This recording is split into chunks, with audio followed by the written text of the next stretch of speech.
好啦，嚟到我哋嘅第3節。咁啊，而家咧就大家可以先為呢一個天頂穴、扶特穴同埋呢個縮谷穴攞落針。咁因為接住落嚟咧，我哋會做一啲叫做癌症嘅操作示範嘅，係啦。所有癌症治療之前，我哋都要先喺啲3個穴位度做呢個效果。好啦，咁而家就派另一本 notes 俾你哋。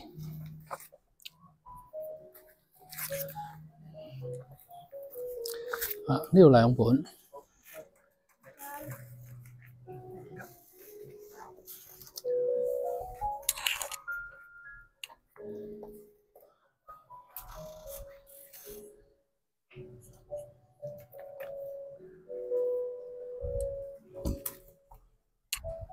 好啦，咁而家你哋手頭上咧，總共有2本嘅，一本就咁寫住量子針療，另一本咧就係量子針療嘅取穴指南。好啦，咁我哋而家先打開咗第一本量子針療嘅一本，第幾頁咧？第8頁。第8頁咧就有一個叫取穴圖表嘅呢個資料。第8頁見到嘛？嗱，基本上佢係順字母即係總之係 A、B、C 嗰啲行先啦，一路去到最尾咧，呢度咧就係去到 T 字嘅，咁係順住字母落去揾嘅，咁呢一頁咧，我哋首先一定要打開咗佢先。好，咁而家你哋個公仔呢個同穴位嘅同人公仔，我哋點樣去揾啦？首先大家會睇到呢個英文天頂穴嗰個英文係 LI 跟住17，喺個取穴圖表嗰度 LI 係屬於大腸經，佢係第幾頁啊？17頁，跟住你就要揭去第17頁。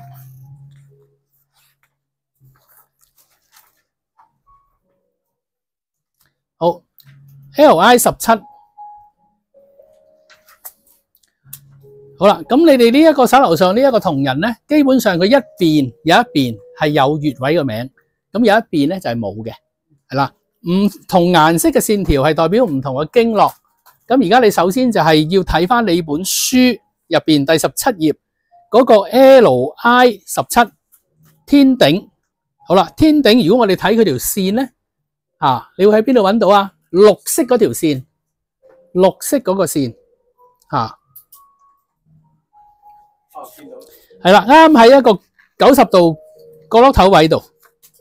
好啦，而我哋落針嘅時候，導師頭先都提過一次嘅，任脈同督脈嘅穴位，我哋係落一針嘅啫。任脈督脈以外嘅，其實全部都係對稱嘅，全部都係對稱嘅，即係好似我哋嘅呢個 K27呢一個叫做書中穴，佢都係2個位嘅對稱嘅。對稱，但係膻中就喺中間1個位嘅啫，就1個位嘅啫。咁你記住，只有任督二脈係落一針，其他大部分啫，唔係絕對，大部分都係要落2針嘅。咁所以而家你喺個天頂，同埋喺佢嗱天頂呢個字咧，就喺佢嘅左手邊，咁右手邊嗰邊就冇寫天頂嗰個字嘅喎。咁但係你對面都要落一針嘅，同一個位置。對稱嘅，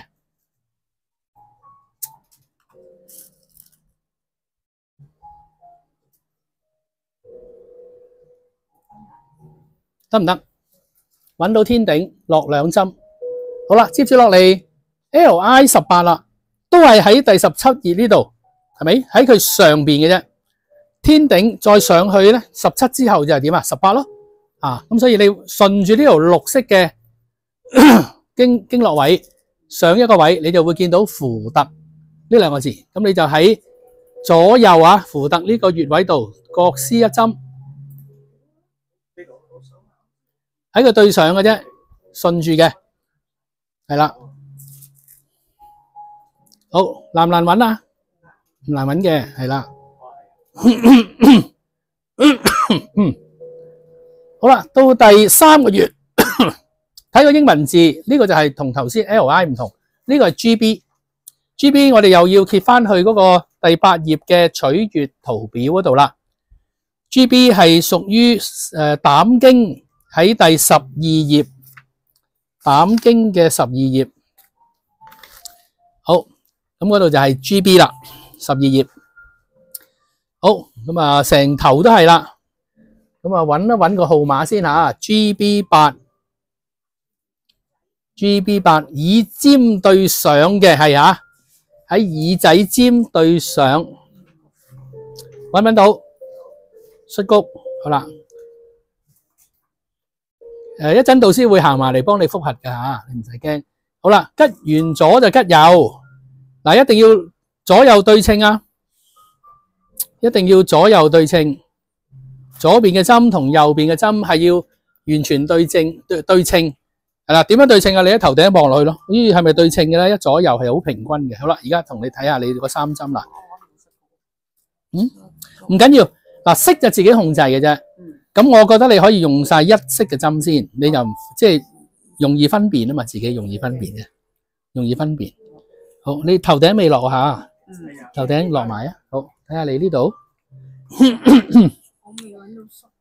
好啊，耳仔對上嗱，摔谷咁就係呢一點啦。好，耶，係啦，記得左一針右一針。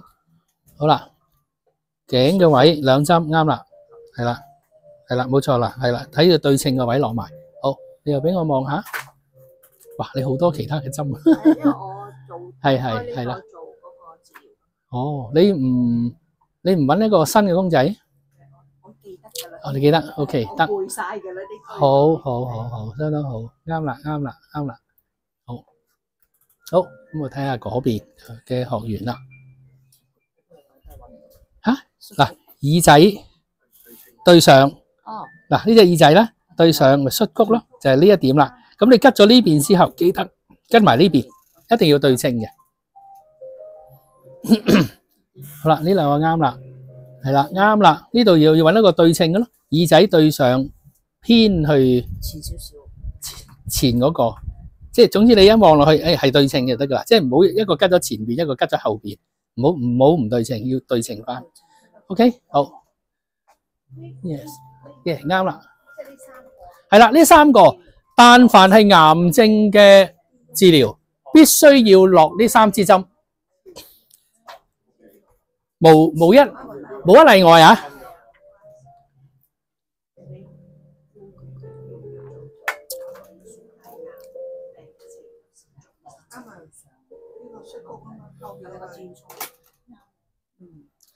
好啦，落完啲基本嘅3針，而家我哋就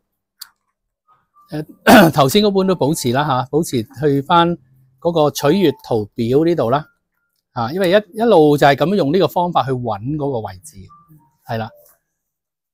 好啦，咁而家我哋攞另一本出嚟。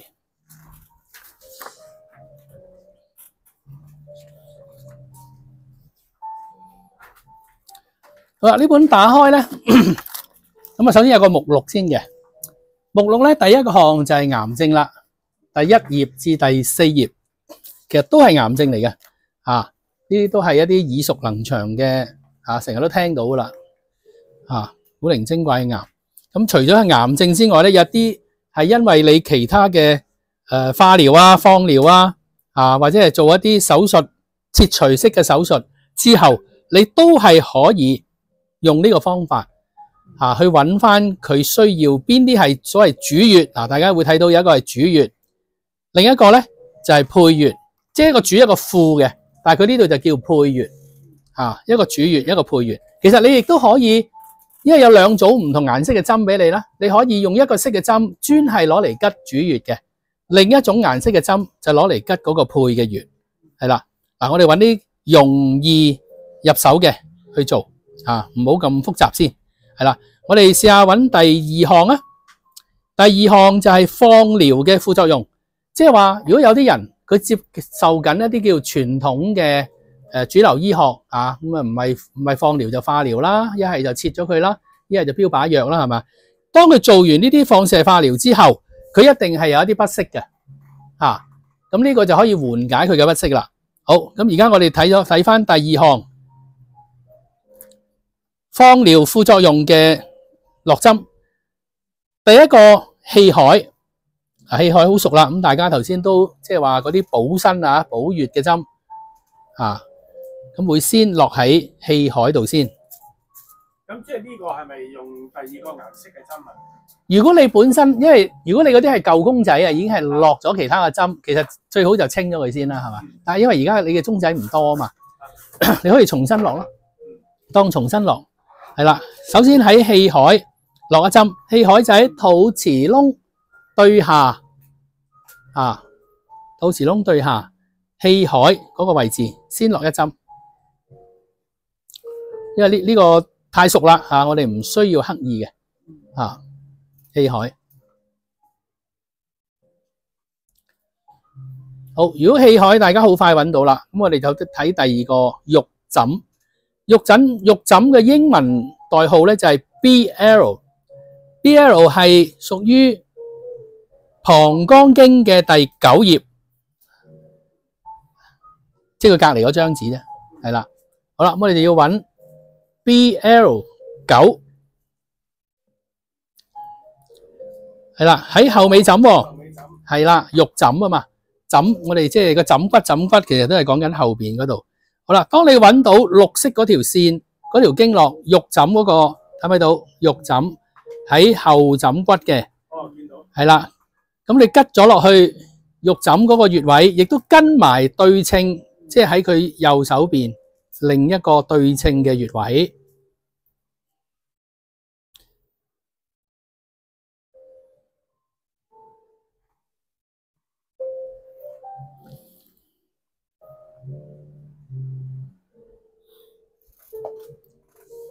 溫柔啲吓，即係我怕你拮親自己啫，係啦，即係用啲暗力去拮，係啦，咁啊起碼都拮一半啦，佢穩啦吓，即係唔好輕輕掂住，因為好容易一掃就甩咗啦，啊，不過我自己咧就好習慣嘅，我就一針到底，包冇甩，啊，問題唔大嘅，問題唔大，但係你如果真正嘅針灸咧，就有考究嘅，針幾深係有考究嘅，但係呢一個係唔需要嘅，因為係一個。我哋行緊一個念啫，行緊一個量子粒子嘅連結啫，啊！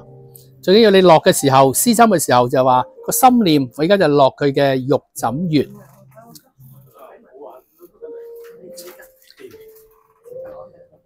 好啦，肉枕落完之後，足三里啦，啊，足三里就近小腿呢個前脛骨落嚟，大約係2寸半至3寸度啦，喺個骨脛嘅側邊。啊，佢係一條黃色嘅線嚟嘅，啊，咁大家喺足三里度，左右腳都要落喎。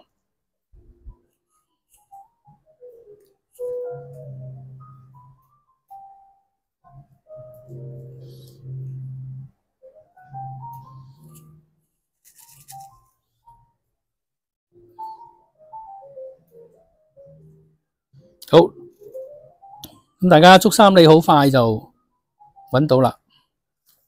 再落嚟主穴就得3支針都落晒啦，再落嚟就係我哋叫做配穴啦。你會見到第一個穴叫做亞視穴。嗱，咁呢度我哋要講一講啦。亞視穴其實係啲乜嘢咧？其實簡單嚟講就係你嘅痛點。佢嚴格嚟講，佢唔係一個穴位嚟嘅，只係你嘅痛點。即係話你邊度最痛最唔舒服嗰度，你就喺嗰度落一針。所以呢個未必係落2針嘅。我自己有一個實例，就係夜晚好曳啦，玩手機係嘛？通常喺我床上邊咧，凌空就吊住一個夾住部手機，跟住隻手係點啊？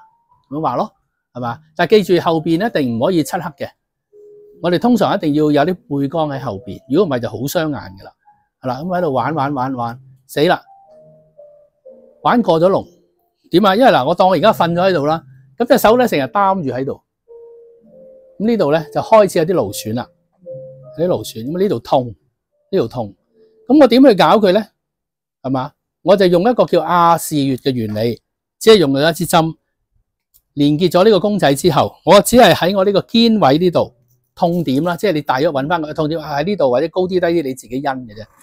咁你落翻針嘅時候，佢就話呢個肩膊位差唔多啦，呢個就係我個痛點，係啦，亞視穴，咁就吉花針喺呢度，咁跟住就着晒嗰啲咁嘅紅光箭啊，咁結果用咗15分鐘啫，嗰個痛感係消失咗嘅，因為我最痛嗰個時候咧，都係好似50肩咁咯，遞唔起，一遞就呢度好痛，一遞就痛，一遞就痛，咁用呢個方法用咗好短嘅時間。15分鐘做一次啫，我都冇做第二次，就嗰個痛感就消失咗，係好簡單。呢個係我最近即係自己嘅一個實例實證，就用亞視穴嘅原理。好啦，咁即係話，而家我叫你揾個亞視穴，咁當然啦，大家都唔係做過化療，係咪啊？所以你係揾唔到個痛點喺邊啊？咁即係話你要記住，但凡見到亞視穴，就即係你個痛點。你呢個痛點可能係一個位，可能係2個位都未定嘅。總之你邊個位痛，就吉一針喺嗰度。呢個就叫亞視穴。OK， 咁大家理解咗亞視穴。好啦，而最後一支針就係膻中。咁膻中好簡單啦，係嘛？頭先我哋一路都有玩呢一個補身嘅穴位，咁就喺個膻中嗰度再補一支針。咁基本上就話呢個係俾一啲接受咗化療嘅朋友啊，或者係大家利是或者屋企人啊，幫佢哋即係減輕佢哋嘅痛苦，同埋可以有一個復原嘅作用啊。因為做化療之後都係好辛苦嘅啊，甩頭髮啦，一啲係皮膚潰爛啦，啊作嘔啊，即係呢啲都係一啲不適嘅反應。即係做咗化療之後啊，咁而佢呢個咧就係放射性係嘛，更加添可能咧嗰啲小便啊，做完放射性治療咧，連啲小便都要特別儲存去裝置去廢氣嘅，你唔可以通周圍放，因為有輻射嘅啊。OK， 嗱咁你即係話你而家開始會明白到呢個表係點用嘅，點樣去揾你個病，點樣去先落咗副穴，再落去配穴嘅針，點解要順序咧？驚你漏針啫，係啦，個目的其實就係怕你有遺漏。好，咁而家我哋做咗一個叫做放射副作用之後啊，咁啊嗰3支針係唔使掹嘅啊，即係呢3支針，因為我哋再揾多一個癌症嘅問題嚟到做一個示範，我哋只係需要將頭先嗰幾支針掹咗佢嘅啫，就唔係掹嗰3支啊，係啦。總之治療癌症，我就一定係呢3個穴位一定要針，係啦，一定要針。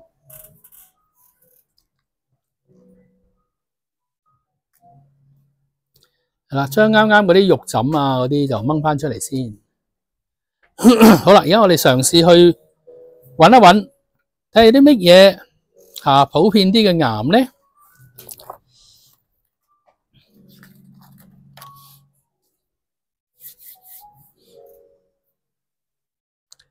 好，第三頁。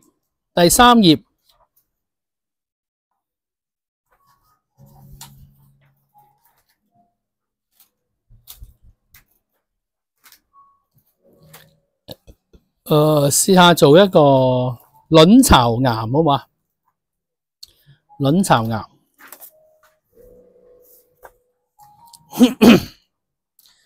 卵巢癌主穴嘅第一個穴位，角孫 TW20。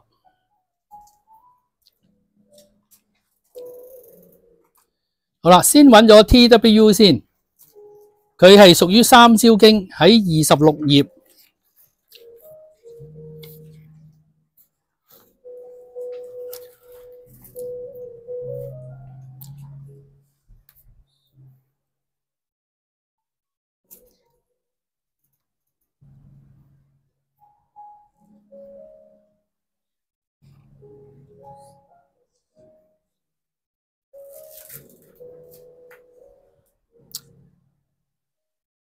咦？呢個好似冇同你哋 highlight 啊？你哋嗰度有冇 highlight 到啊？有嘛？我呢本阿 John highlight 漏咗。嗱，如果有啲未 highlight 嘅，我即刻揾支筆同你 highlight。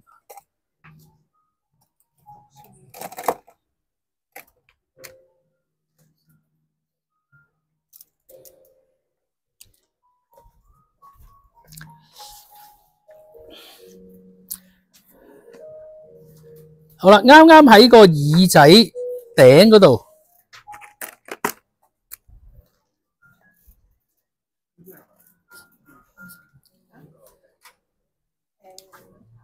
好，大家揾唔揾到啊？係啦，啱啱耳仔貼住耳仔嗰度啊，黃色，睇先啊，黃色藍點嘅上邊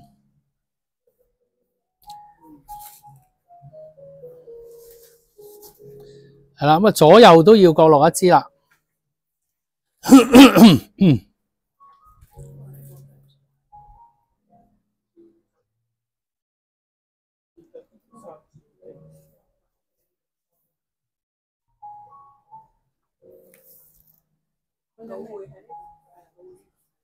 係啦，腦匯嗱，角栓係咪大家都已經落咗針啦？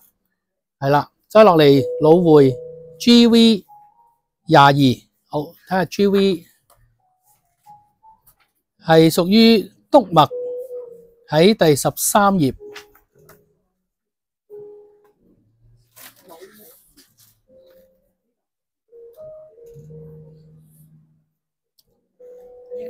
係啦，喺頭頂近百會嗰度附近嘅。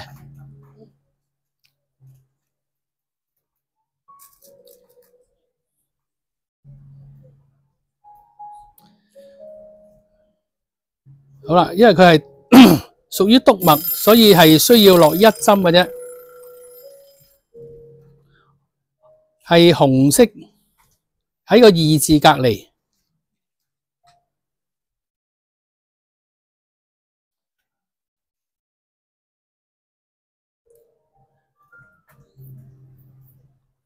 好，腦匯完咗之後，就會有腰三同埋腰四。腰嘅意思即係 L， 係我哋嘅腰椎。嗱，咁呢度咧落嘅時候就有少少要解釋俾大家聽嘅。腰椎喺第16頁。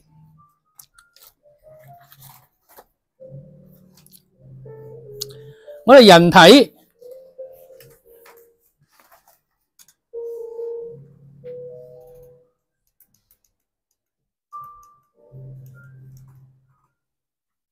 係啦，嗱呢個圖喺你哋嗰本尾後唔知第2頁度啦，應該都會有。不過我呢個彩色，你哋嗰個黑白。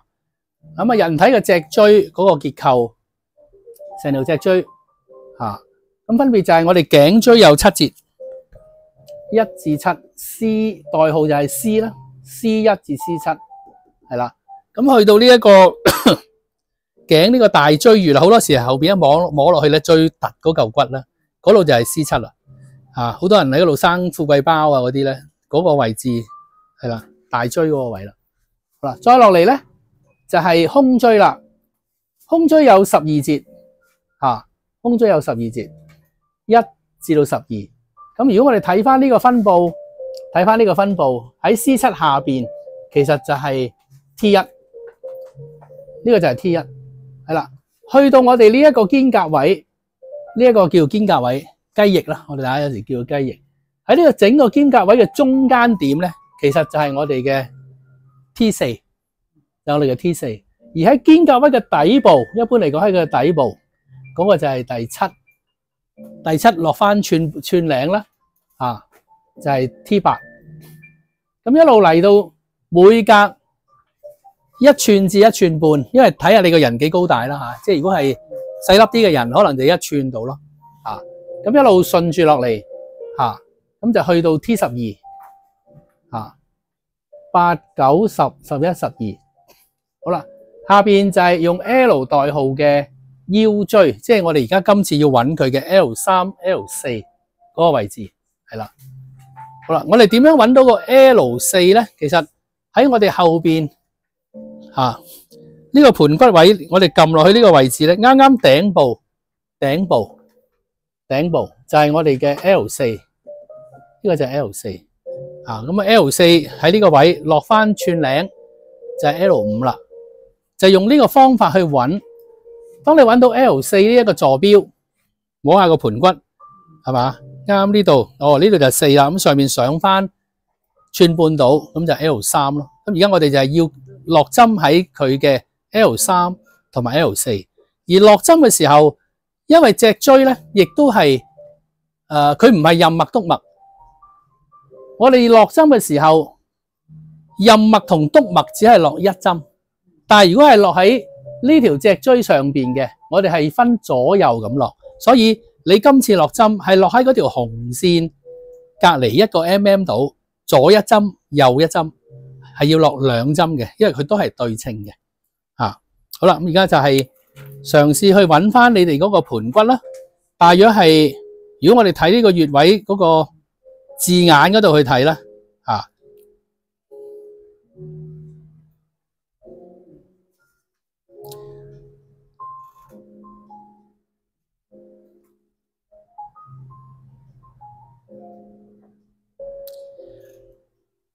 見唔見到有腰俞2個字？見唔見到腰俞？大約喺腰俞嗰個高度，喺個俞字嘅高度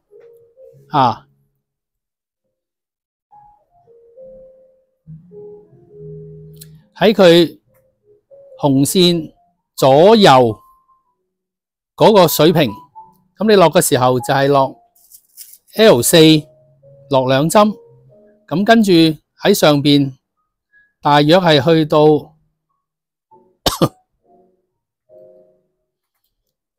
L4 落咗2針，而家再落埋 L3嗰2針。腰俞隔離嗰度命門喺2、3之間。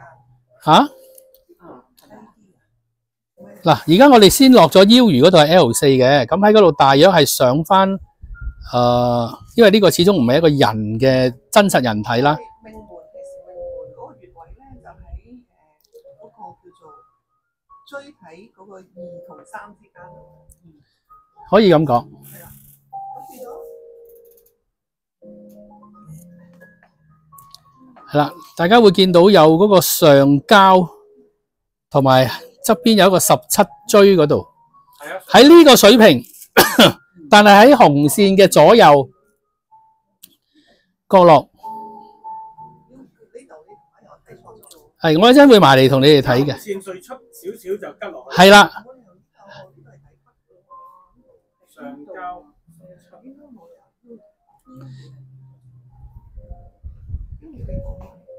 喺呢個位置咧，係係啊，好低嘅，係啊，唔好執着，因為始終咧呢個係行一個意念。總之你落嘅時候，我就係落喺佢，即係話腰椎嘅第4節，係啦，左一針右一針，喺嗰條紅線左邊同埋右邊，係啦，即係好似我咁啦，左一針右一針，但係又唔係吉正條紅線嘅，喺條紅線嘅側邊旁邊，係啦。L3、L4，好，呢度落咗未？OK，好，再落。最緊要你個念落嘅時候，冇錯啦。呢個唔係冇咁高，呢個腰俞喺呢度，係啦。或者你叫做腰樞啊，應該即係話我哋成日都講話個俞字讀個樞字，係啦，腰樞。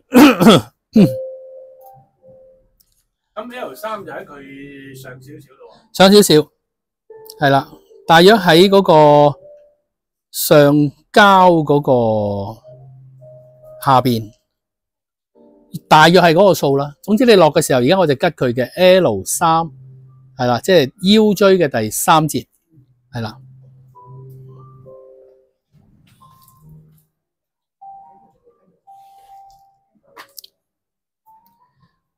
好，而第5支針就氣海啦，氣海又去翻肚臍前邊任脈嗰個位置嗰度，亦都落翻一支氣海嘅針俾佢。好，咁啊，如是者主穴嘅5支針咧，即係5個穴位啦吓，因為腰3同腰4都係各落咗2支針嘅，係啦。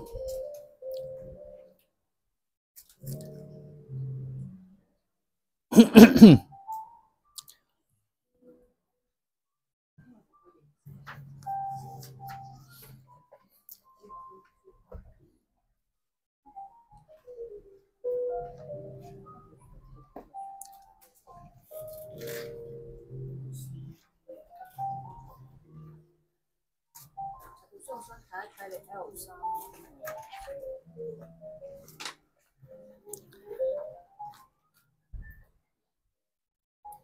我哋上級去到咁高嘅，即係 L3同 L4嗰個距離冇咁遠，通常係好短嘅啫，每一節係一節位嘅啫嘛。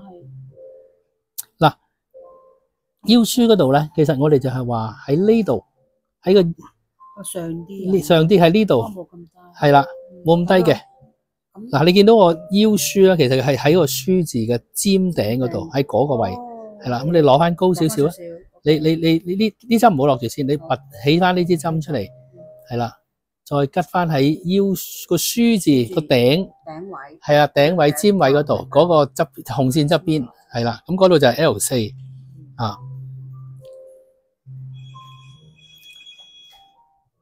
好，你咧落咗未啊？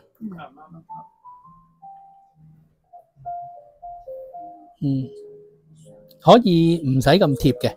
即係可以離，好似我咁離開少少，係上邊嗰兩支針上翻少少就得噶啦。好，你咧？呢個3同呢個4太貼咯，太貼啊！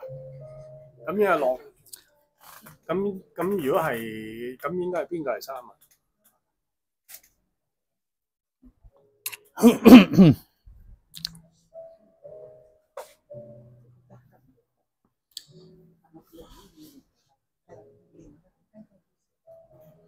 呢個係4，呢個係4，喺嗰個係啦，腰書穴嗰個水平啦吓。好啦，咁跟住呢度咧 L3咧，係啦，就唔使落咁多嘅，即係個距離唔使太貼或者太遠，即係中間大約有粒珠嘅位度啦，即係個距離係啦，即係話呢度。有粒珠嘅距離左右度啦，即係呢個係3係啦，下邊4，冇錯，啱啦，唔使咁執着嘅，因為呢個唔係真人嚟噶嘛，係咪？你個念落針嘅時候，而家我吉佢 L3左一針右一針，係啦，L3 L4。係啦，個念係反而係最重要嘅，高少少低少少唔重要吓。好，你呢個都做晒啦，係咪？係啊。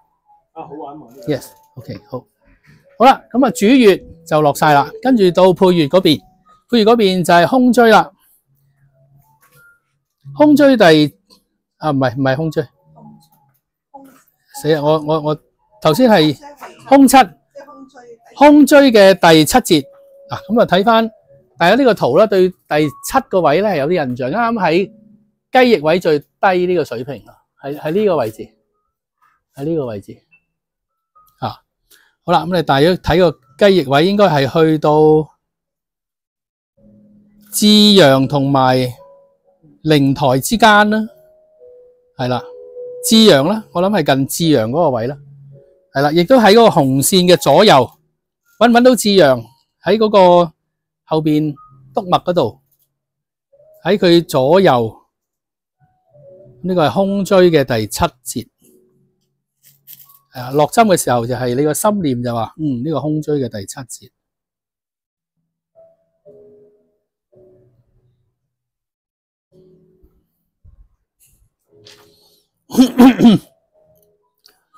好，胸椎吉完之後，係咪都吉咗啦？胸椎7節揾到啦。至陽嗰位啊，陳導師自己有感覺喎。你練咗梗係有感覺啦。練係嘛？練咗咪有感覺咯，唔緊要嘅，唔緊要，唔使咁介意嘅。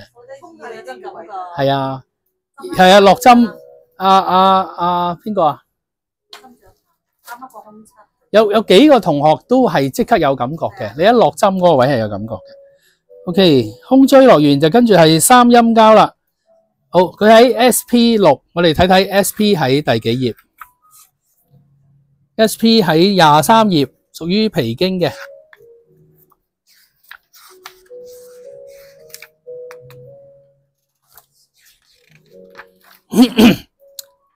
好，就近呢個嗰個小腿嘅內側，喺兩隻腳小腿嘅內側。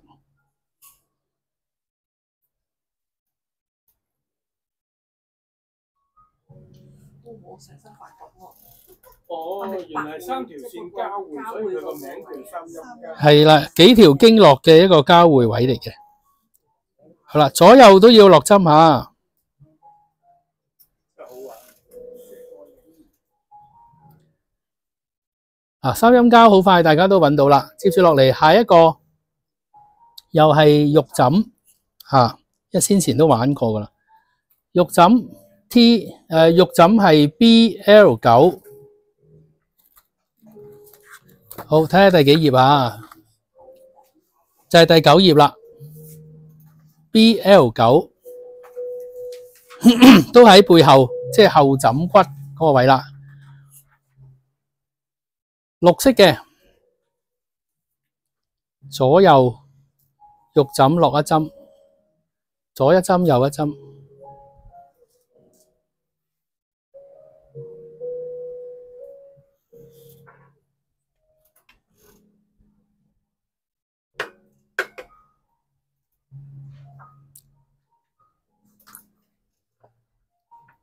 唔難揾啦呢個，因為頭先都用過噶啦。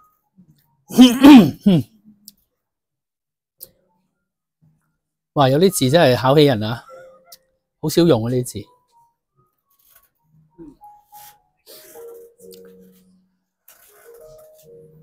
唔好理佢啦，我都唔識讀啊嗰個字。好，咁就揾最後一個 TW16喺26頁三焦經。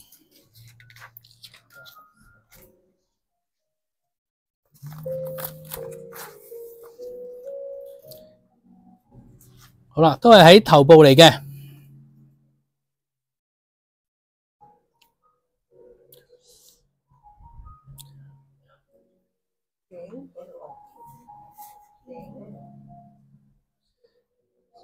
喺條黃色嘅經絡，係啦，喺耳仔對落耳仔後邊對落，黃色嘅線位。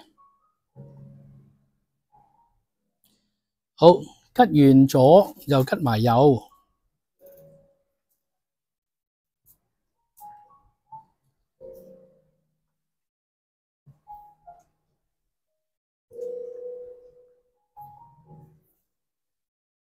好啦，咁基本上咧就落晒啦。呢個就係卵巢癌嘅一個針法。咁如是者，你就可以即係用即係如果你唔一定要用紅光箭嘅嚇，即係話我唔想買多件嘢擺喺屋企你就咁都得嘅。咁因為如果係癌症嘅治療咧，一般嗰個時間咧係要長啲嘅，即係每一次施針嗰個時間係會長啲嘅嚇。咁你譬如話你用肌力檢測 check 到係2個鐘頭，咁你一樣啦，喺你嘅手機校咗個鬧鐘，校完之後咁點啊？所謂要起針，起針就係點咧？你唔一定要掹咗佢嘅，唔一定要掹咗佢，你將佢斷開嗰個連結就得啦。2個鐘頭你斷開佢，係啦。咁然後當然每日咧，除咗你話每一次嘅治療幾多個小時之外咧，你亦都 check 下可以做幾多次。譬如話2個鐘頭就為一次啦，可能佢一日要做3次嘅嚇。咁當然有啲係長嘅，可能一次都做4個鐘頭啦，唔好理，咪有佢做4個鐘咯。4個鐘鬧鐘響，你咪先至斷開個連線咯。好啦，如果一個日要做2次咁點咧？再做嘅時候重新針唔使掹出嚟，針唔使掹出嚟，係啦。你只需要同佢再重新連線翻之後，揾其中一支針掹咗之後，再插翻落去，咁就得啦。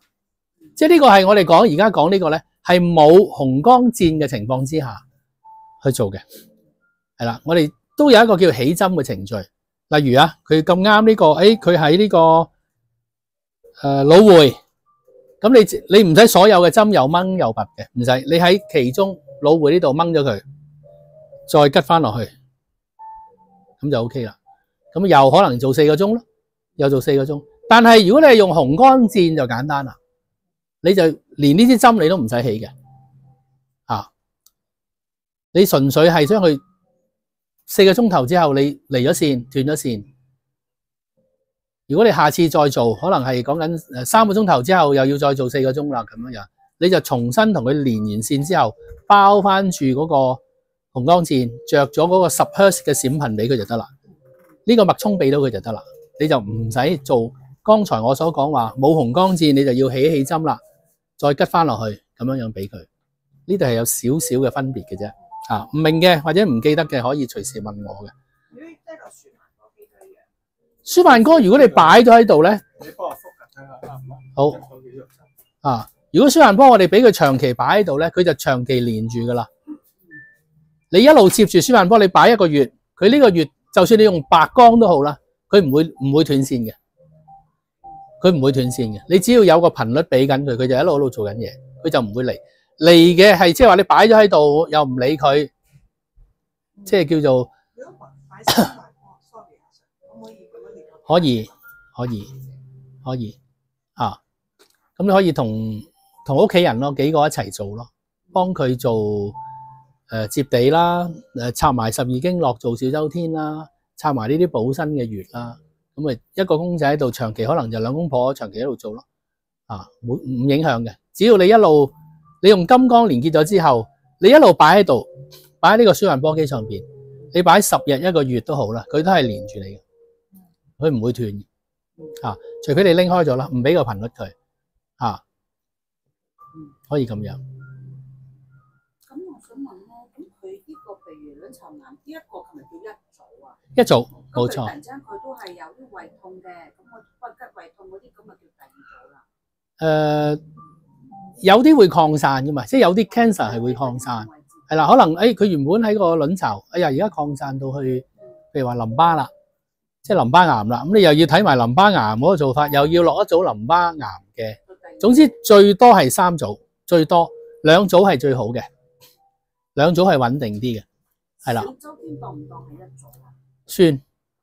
算，係啦，所以嗰組就分開佢咯，將小周天嗰組分開佢咯，即係俾2個公仔，用另一個公仔做嚇。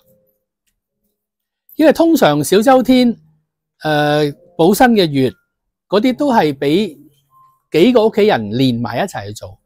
嗰個連咗之後，通常都唔喐佢噶啦，長期幫屋企人補下身咯，幫爸爸媽媽啊，係咪補下呢啲大穴啊，係嘛，行多啲小周天，佢亦都精神會好啲啊，咁樣樣，嗰啲就通常唔喐嘅。真係有病要治病嗰啲，就另外揾一個公仔，真係攞嚟治病啦，咁會好啲。即係我覺得一個家庭就咁樣用咯，就會好啲。我仲未係好 get 到，譬如一個家庭有我有老公有小朋友，我逐個諗完之後再同呢個公仔講咧，逐個諗係咪咁樣啊？我唔係好嗰個 connect 就係話，當呢個公仔係未連結嘅，你而家俾一個金色嘅光落去俾佢，係咪？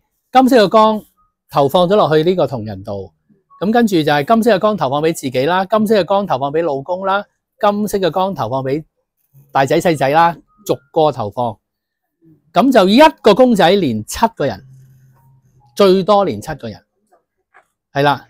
咁但係嗰7個人都係補身嘅穴位嚟嘅啫，都係補身嘅，因為你呢個公仔落咗咩針啊，佢咪做咩咯，係咪？即係嗰啲係適合大眾成家人用嘅，幾個一齊用，係啦，可以用呢個方法。但係再有咩頭暈身熱啊嗰啲，就另外一個公仔落啲乜嘢嘅治療嘅，即係組合落去，就嗰個亦都係啦，2組冇問題，最多3組針，同一時間喺一個公仔度，你唔好諗住哇10幾20套針都落晒去啊，唔好，係啦，2組係最理想嘅，係啦，咁當然1組都得，係咪？即係我哋講2至3係極限㗎啦，已經。咁譬如做完之後掹針啦，掹針之後唔需要清潔即係啲針嘅能量。如果佢呢個治療係要做一段時間，你冇必要起針咯。係啦，你只係同佢斷線咪得咯，即係離線，將佢離開咗佢。你係離完先至掹針，定係掹完先離線啊？通常落針前就要連結，係要斷線嘅時候，你唔使掹針住，你就咁同佢斷咗線先。即係個公仔同某君 A 君同阿 A 君斷咗線，然後你先將嗰啲治病嘅針拔翻出嚟，係啦。即係話個病好翻啦，你唔使再搞啦。我係咁計，係咪？如果佢個病都未好快，你使乜咁快心急去起咗佢嘅針啫？用完就照擺翻喺度，擺翻喺度，離線就得啦。同阿 A 君斷咗線，離開就得啦。再接續治療，再連翻線咯。所以你屋企長期補身嗰個，可能就係用某一種光去連結，白光或者金光去連結。做治病嘅時候，只係為屋企或者係你嘅親戚某一個朋友去做治療嘅時候，就用另一個光去連接。冇即係要盡量分翻開佢啦，你就費事一陣間撈到亂晒大陸嚇。即係俾兩種光你去做連接嚇。咁但係當然啦，我呢個係同舉例啊，呢個係同屋企7個人連結咗嘅，用白光嘅，咁就係個屋企7個人咯。如果我突然間揾一個新嘅公仔，係同出邊唔係嗰7個人入邊嘅，咁冇乜所謂。你用翻金光同佢連結都得。我而家講就係話，如果係7個人入邊，其中有2個感冒喎，嗰2個感冒，我咪要另外揾一個公仔，用金色嘅光，頭先用白光，我呢個用金光同嗰2個有感冒嘅人連結咯，咁樣去用嚇，所以絕對係靈活啲嘅，有2種光俾你用嚇。好，咁啊攰唔攰啊？香港係咪俾錯個公仔嚟？我唔知，應該係啊。呢個係你嘅，呢個係有你個名嘅。係咯，呢個你幫我覆下係咪吉得啱？望一望㗎咋。卵巢嗰個嗱，你有啲又冇掹，我都唔知你邊啲打邊啲。唔係，全部吉晒啊嘛！呢度咁你呢個點解會吉咗足三里啊？有嗰個係咩嚟嘅？咁啊係咯，即係你啲針就亂咗啦，即係冇清咯，先前冇清，係啦。嗱，呢啲癌症呢幾支針啊，一定要落噶啦。係啊，呢3支一定要落噶啦，係啦。嗱，你有啲又冇掹到，點解又有個成光喺度嘅咧？係咪？即係呢啲先前嘅針你冇掹到啊嘛，所以咪亂咯。唔用嘅就掹咗佢，你一係就揾一個新嘅公仔落。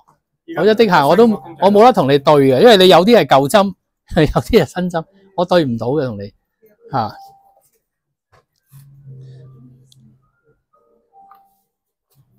好啦，咁我哋試下揾多一個嚇，揾一個唔係 cancer 嘅啦。如果唔係癌症嘅，我哋就要將頭先嗰3個穴位嘅針咧，即係話做癌症必須要撳，即係必須要針嗰3個咧，就要同佢起翻出嚟啦。即係呢個天頂扶突出谷係啦。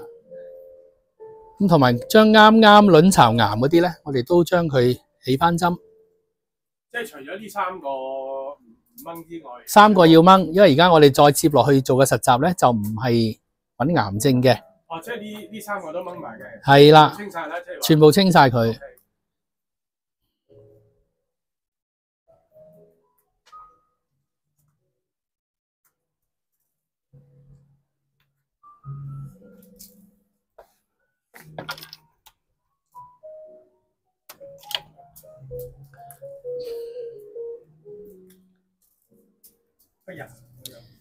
唔怕，我覺得佢呢隻係鋼針嚟嘅，因為我試過用攝石攝唔到嘅。如果係鐵針咧，會攝到啊嘛。咁我跌咗落地下，我諗住揾粒磁石吸翻佢上嚟啦，唔得喎，唔受磁嘅喎。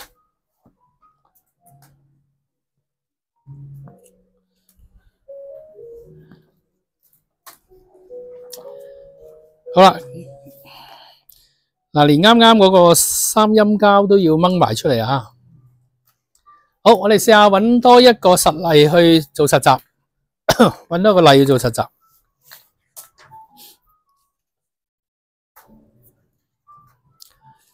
第5頁有一個叫做心律失常，呢個啱。係啦，心律失常。咁心律失常咧，就即係有時跳得快，有時跳得慢啦嚇。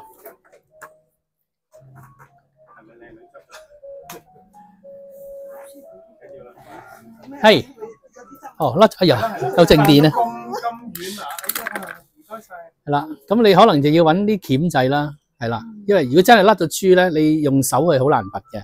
咁我哋通常會揾啲尖嘴鉗去掹翻佢。損耗就一定有噶啦，嗱睇下邊個如果真係甩咗粒珠手掹唔到，就問我攞個尖嘴鉗啦嚇。好，咁我哋今次揾一個心率失常去做一個練習。嗱，心率失常咧，你會見到佢嗰啲咧就會寫明係咩啊？胸椎第五節嘅左邊。嗱，呢啲就有注明啦，即係話胸椎平時我哋吉咧就兩支針落去嘅。咁呢個就明顯啦，就只係吉心臟左邊，右邊胸椎右邊係唔使吉嘅。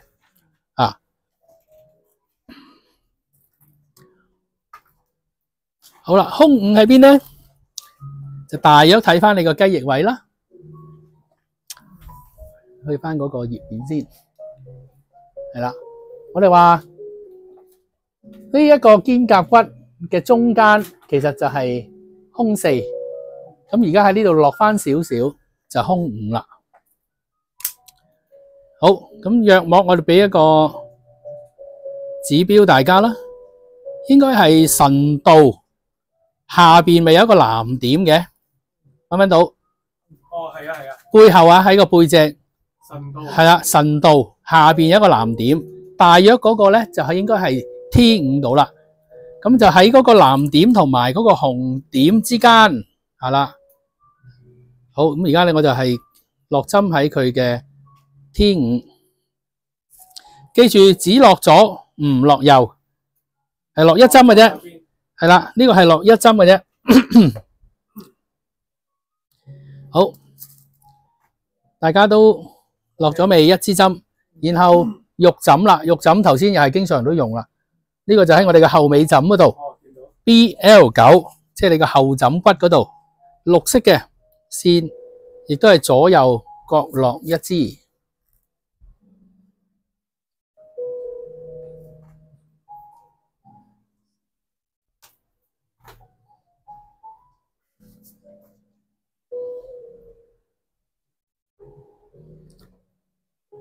好啦，大家都落咗肉枕未啊？落咗。有冇係揾緊啊？仲好啦，落完就係腎臟，呢個係 K25，K 字喺15頁，屬於我哋嘅神經。我哋揾15頁。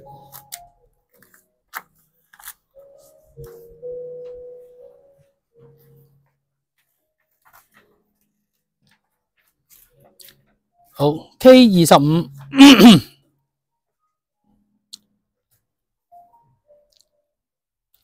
好啦，由上邊即係喺右邊胸嗰個位置數落嚟，第3個位，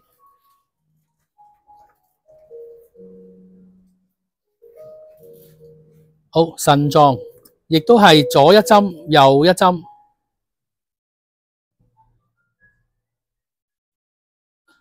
係藍色線嘅，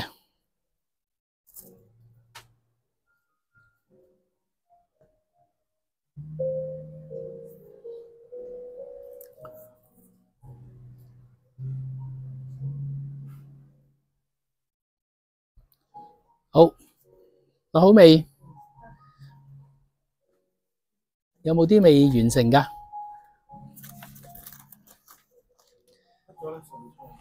好。再下一個天窗 SI， 好 SI 喺小腸經嘅22頁，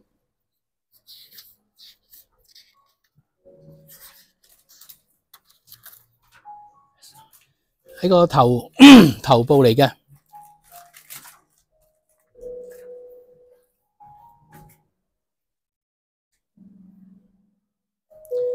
16就喺個頸度，紅色嘅經絡，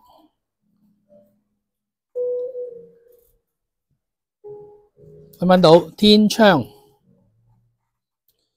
好啦，落完咗，落埋右邊嗰個對稱嘅，我喺條頸。喺條頸度。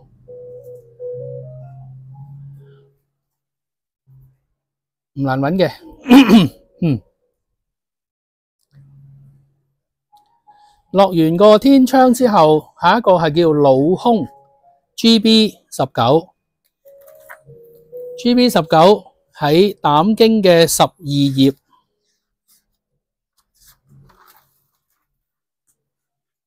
都係喺頭部。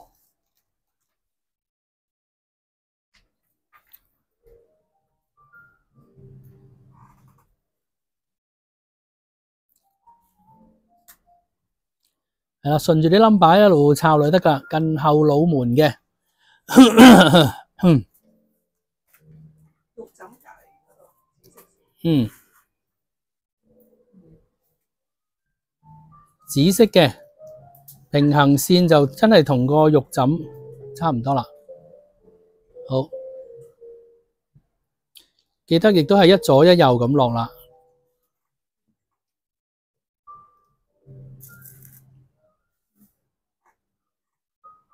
哇！我見到天地。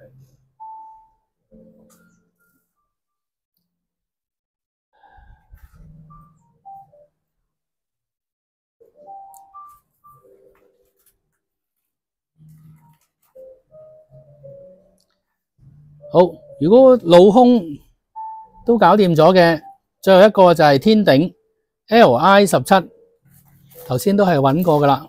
喺條頸度。 LI 嘅17就喺17頁大腸經，都喺條頸度。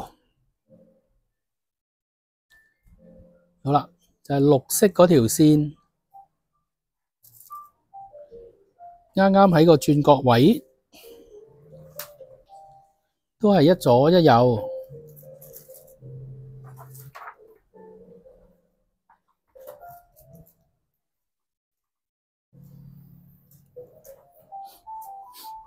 老空就喺度肉枕㗎。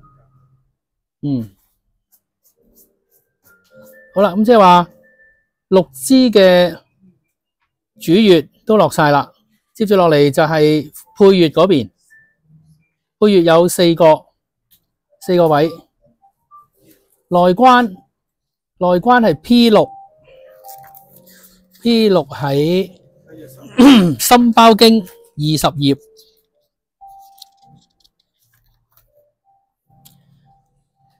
咁啊內關穴都係一個大穴啦。好，喺個手腕內側紫色線係咪二嗰個位啊？嚇，係咪二字嗰個位啊？係，但係唔係黃色線啊，係紫色嘅嗰條線內關。咁啊，左右手亦都係要對稱啦，喺手腕嘅內側。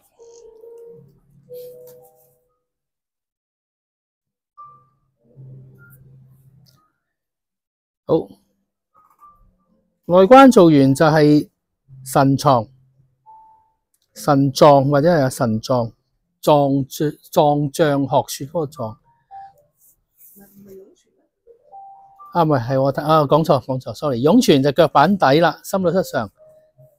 腳板底好易啦，腳板底就係啦，近中間嗰度，左右腳湧泉。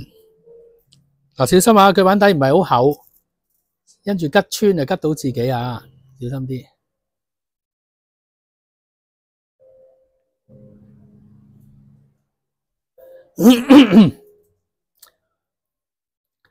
好，拮完腳板底2針，跟住就係缺盤 ST 12 24頁。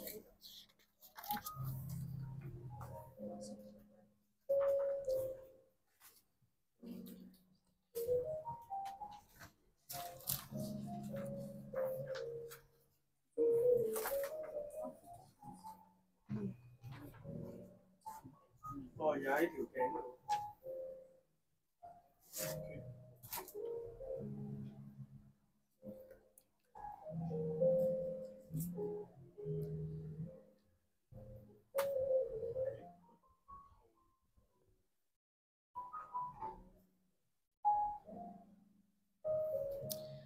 血盤係喺個黃色線嗰度，啱喺一個90度角位嗰度，係啦。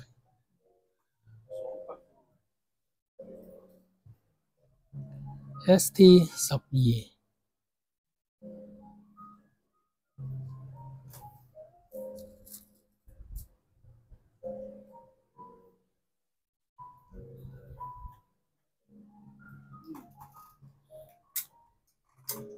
咁又唔係好難揾嘅喎。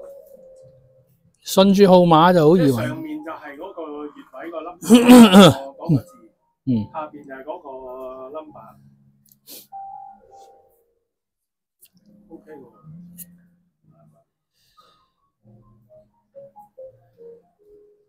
好啦，決盤之後就彈中啦。咁啊，彈中都係一個好大嘅穴啦，好易揾啫，喺個心口。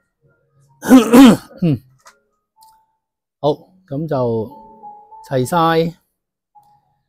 好啦，咁啊，總共咧係10個，即係主穴加配穴咧，總共有10個穴位，咁啊落晒啦。然後你又中意就揾個。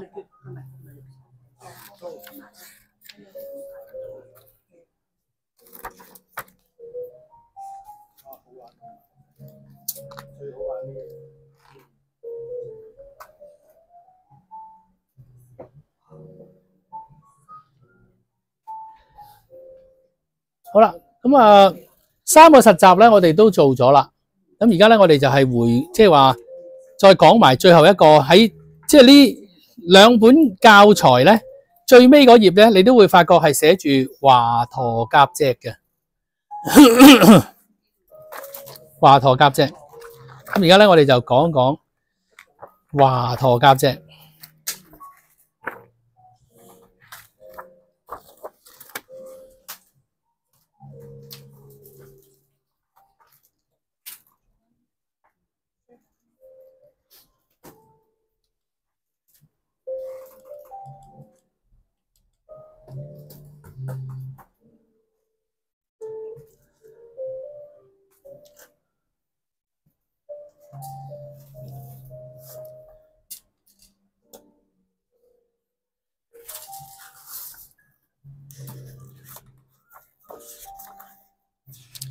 好啦，喺你哋第一本教程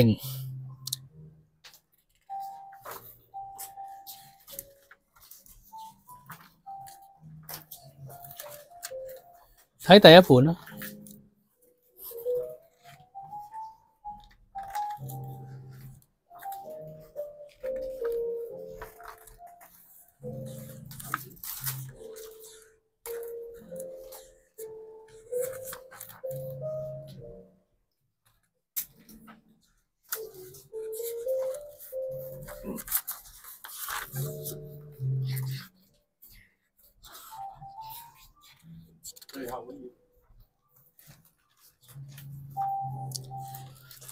好啦，第一本教程最尾嗰頁。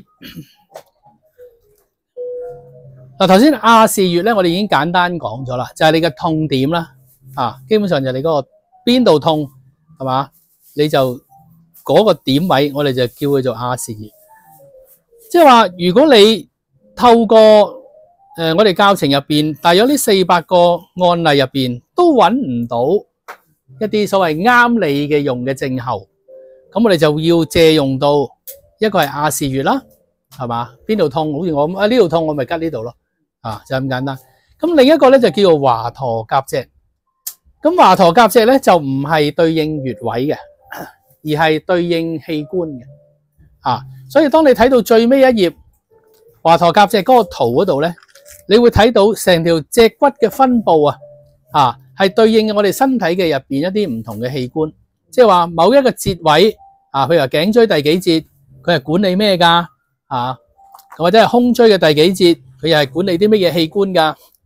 就係用呢一個每一個唔同嘅節位嚟對應翻個器官去揾翻嗰個問題。即係當你喺嗰400個病例入邊都冇一個係啱你嘅，你覺得或者你根本上都唔清楚對應唔到。好啦，咁如果你話我淨係知道而家我個胸口痛，胸口痛你可以直接用亞視穴吉翻你嗰個胸口嘅痛點。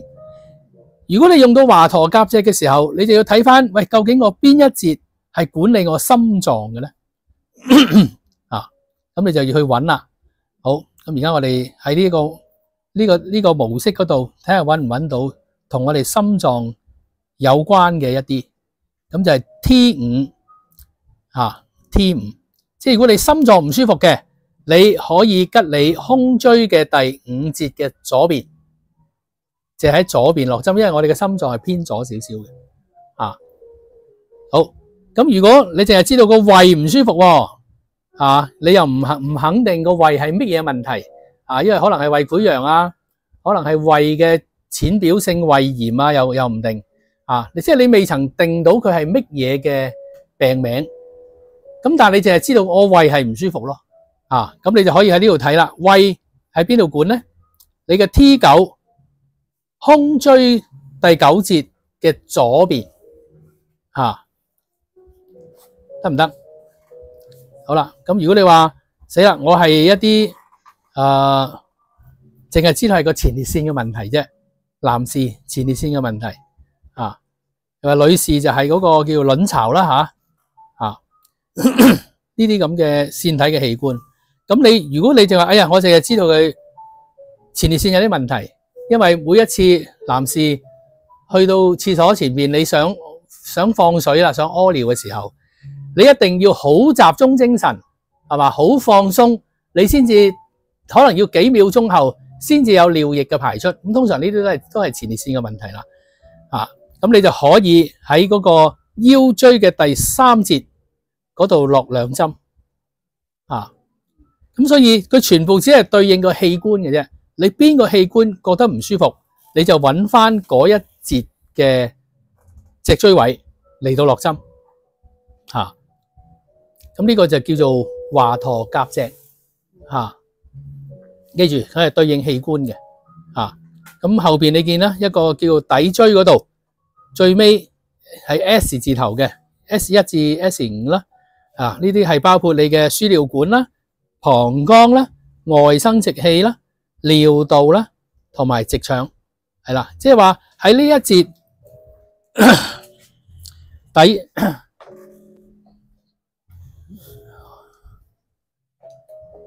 呢個，即係喺呢一個薦椎呢一度，咁你亦都可以將佢分成5個位，咁啊1、2、3、4、5，咁啊睇下你係嗰個身體係，即係呢啲都係通常係同呢個泌尿系統有關噶啦，你就喺呢一度落翻一支合適嘅針俾佢，都係2針嘅，一左一右，都係一左一右。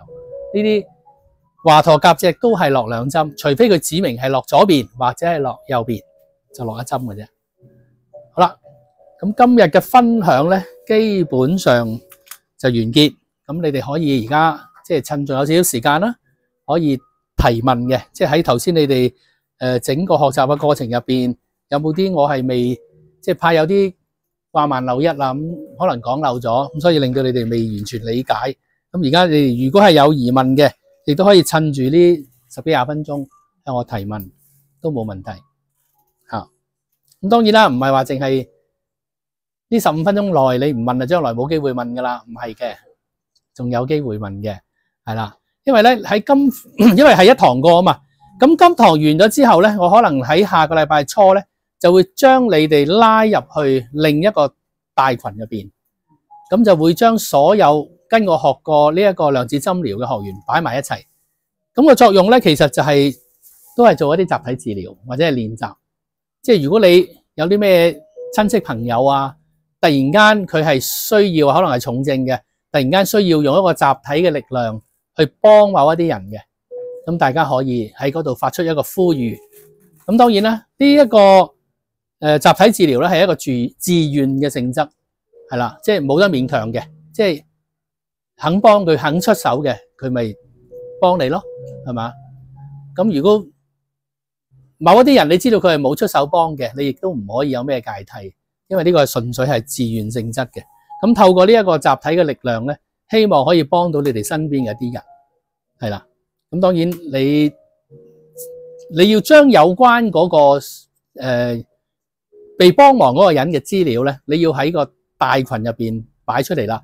例如大家都唔識佢噶嘛，你要俾張相啦，俾一張清晰佢嘅近照啦，佢嘅名啦，佢嘅主要幫手係邊一啲問題啦，係啦。其實最好你同導師先聯絡咗先，因為我哋其實做針灸呢一個即係話量子針灸都好啦，我哋係要先斷咗症先嘅，即係我要個別同你了解咗呢個人，其實我哋需要用集體嘅力量，用邊一套針法去幫佢，個力量就會集中啲。